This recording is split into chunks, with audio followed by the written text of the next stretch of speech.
Tonight, the Target 12 investigators have discovered a spike in Rhode Island gun sales. Local dealers attribute it to the shooting at Sandy Hook Elementary School. Statistics compiled by the state show that the number of guns sold in Rhode Island increased by almost 40% in 2012, and they've jumped even more since the tragic attack in Connecticut took place.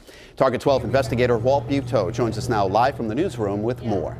Local gun store owners tell us that in some cases their gun sales have doubled since that Connecticut shooting. These are 30-round magazines, one of the potential targets for gun control legislation. The owner of this gun store tells Target 12 these high-capacity magazines used to retail for about $20 a piece.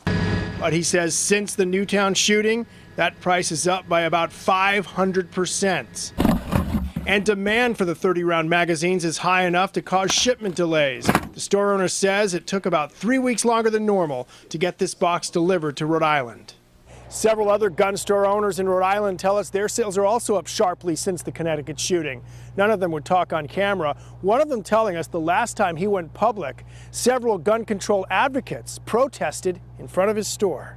Records compiled by the Attorney General and forwarded to Target 12 show that 2,470 guns were sold in December of 2012. A year earlier in Rhode Island, just over 1,400 guns were sold. That's a 72% increase in sales in 1 year. I think it's something we should think about. State Police Colonel Stephen O'Donnell is pushing for a ban on the 30-round magazines, calling for a 10-round limit in Rhode Island. The dealer who's selling these guns believes similar proposed bans on semi-automatic weapons are driving up prices. For example, the Bushmaster 223, which investigators say was used in the Newtown shooting, was selling for about $1,400 before the mass murder. Now the owner of this gun store tells Target 12 that price has more than doubled.